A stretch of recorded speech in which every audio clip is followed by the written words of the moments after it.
coffee grounds for the blueberry bushes.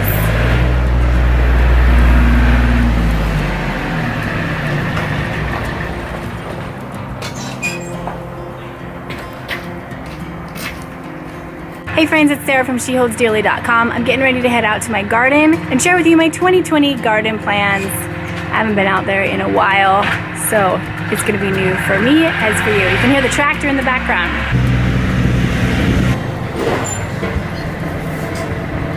Hey pups.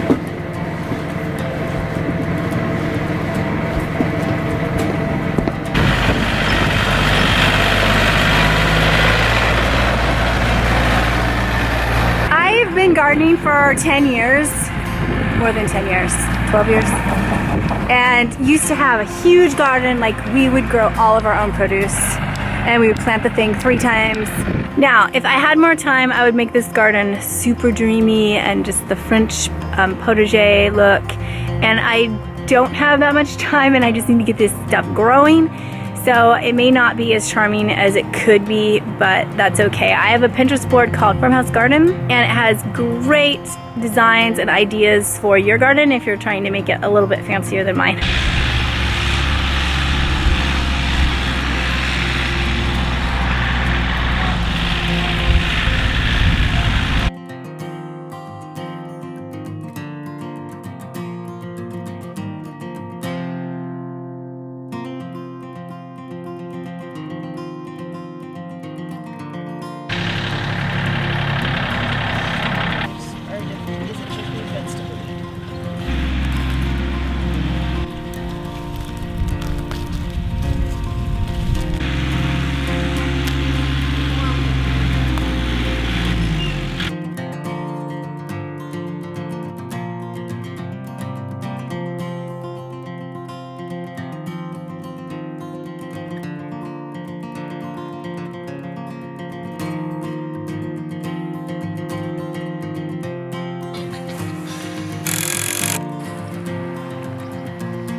So my husband's been building these new beds and they're gonna move over here and we need to fill them.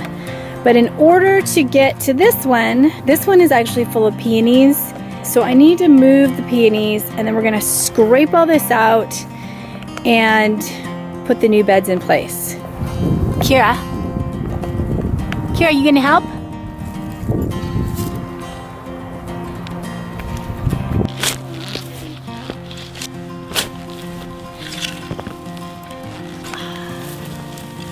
Look at that. Look out, hound dog. Huh?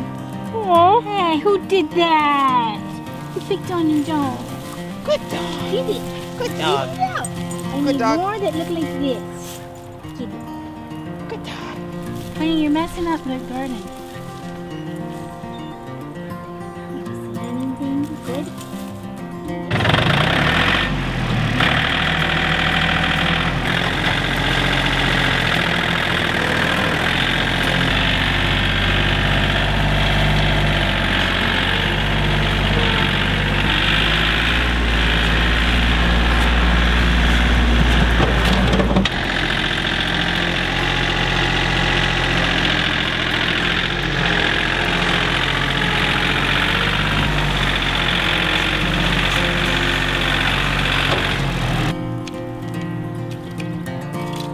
If you're gonna grow blueberries, you wanna make sure they have a ton of water. So I put them up in my raised beds, and then we have a full irrigation system that waters them.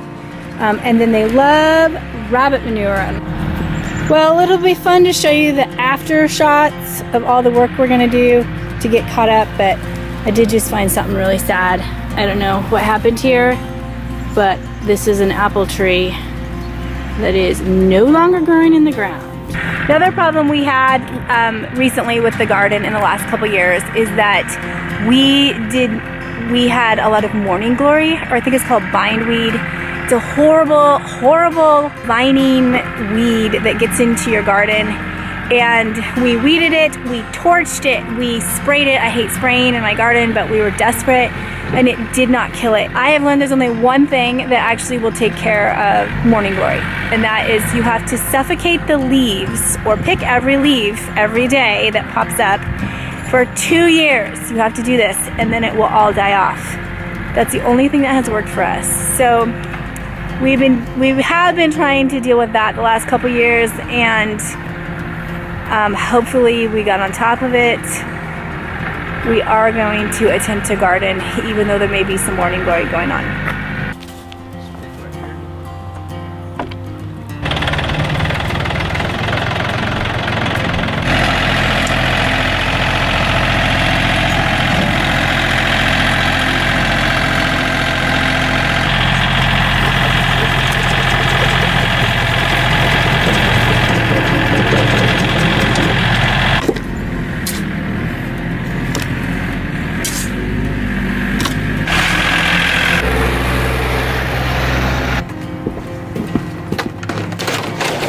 So I have a binder. Some people have a household binder, which I do actually on my laptop, but this is mine for the farm and garden, the animals. So I've kept notes over the last decade, all the things that I've planted in the garden, all the things I would do different. So let's take a look at it. The bees.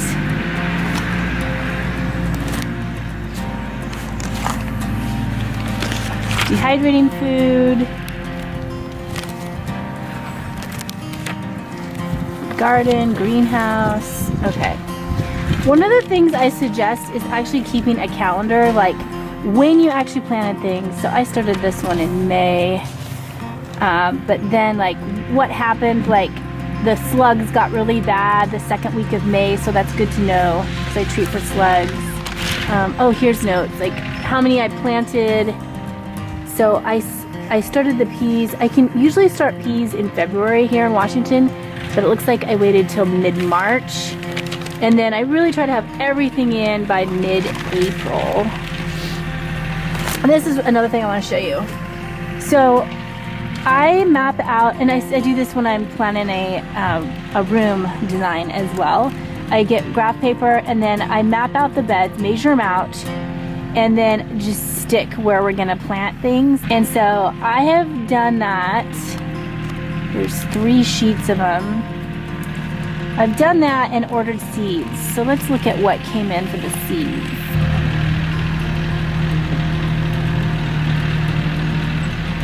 So in the past, we usually will have like 50 things growing in our garden. I think we're gonna cut back a little bit, but I haven't really counted. We should see what we're gonna have. I'm gonna show you what came in, and let's see what the total comes to this year. If you're new to gardening, I suggest going with no more than 10 things, because everything that you grow, it has its own set of rules about germination and its own pest issues and how to harvest it, and it's a lot. Even growing tomatoes is a lot. I went ahead and bought some pea starts. I also have seeds too, but I wanted to get a good set started first, and then I will also do the seeds. We're gonna plant all these trays. A lot of times I won't do the trays because they are kind of finicky. Like I would prefer to just direct sow when it's warm enough, but I really want to get a good harvest this year. So I am gonna go this route, and I'll do another video showing how to transfer seedlings. There's some things to know. We've got a whole bunch of strawberry. I like the June bearing strawberries. I just like one big burst of berries. And we put a bunch in the freezer and make jam and stuff. I used to have a place up on the property. We called it Strawberry Hill, and there was 400 strawberry plants. And then we let the pigs till in there, thinking it would just kind of like deal with weeds and stuff, and they ate every last strawberry. So we're starting over. I think I have 200 starts now for this year. Love seed potatoes. I put these in wood chips out in the orchard, and they grow awesome. I love the red potatoes because I don't have to peel them, and I think they look pretty. Just saves me a step in the kitchen. We're gonna get Mary Washington asparagus. I love. These are cilantro seeds from another year, so we're gonna get cilantro, green onions, chives. I like to grow sunflowers for the chickens. We grow lots of garlic. And I actually haven't even opened my package from Territorial Seed Company. This is my favorite seed company. So let's look at what came in. I love cherry tomatoes because they have a really short, 55 days is a really short amount of time to get your harvest in to actually be ready to eat. And so cherry tomatoes are good for that. If you struggle with having enough heat for your growing season. Oh, we got some spaghetti squash, lettuce mixture, and I'll plant the lettuce probably 3 different times over in a shady area. We have a shade bed. Basil, we make lots of pesto. Oh, Brussels sprouts. More lettuce. Cucumbers, we'll do pickles. Carrots, we do about 2,000 carrots. And beets. Coriander, which is also another word for cilantro. More cucumbers. Ooh, green beans. And peas. So for my green beans, I'm going to show you what I like to grow these on. These are my French tutors, and my husband and I built these. They take about 90 minutes to build. Super popular blog posts that we put up, and on Pinterest it does really well. I'm going to move these. I have 3 of them. I'm going to move these back to the garden and grow green beans on them, and then when those are done, the tomatoes will grow up, and we just use them for any type of vining or trailing type vegetable we're working on.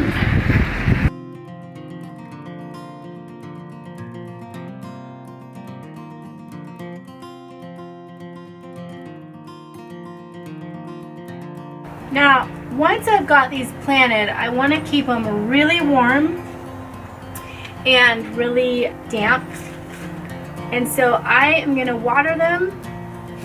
And some people like to water from underneath, so pour it into the tray and then let it soak up from underneath. And then I'm going to put this lid on top. Oops, I spilled my seeds.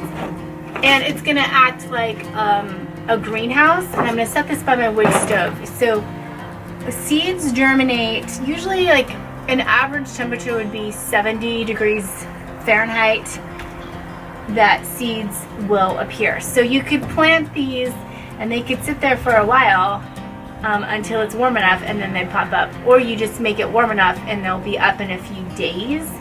The other thing I've done is use a heat mat, which works well.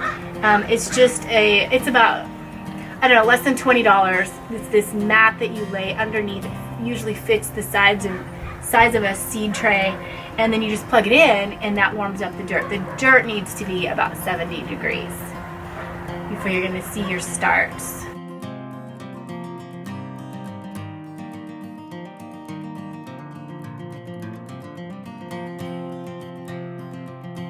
Sometimes people will even water with warm water in the garden, and that helps speed up germination too. And I have done that. It's tricky though because I have such a ways to go.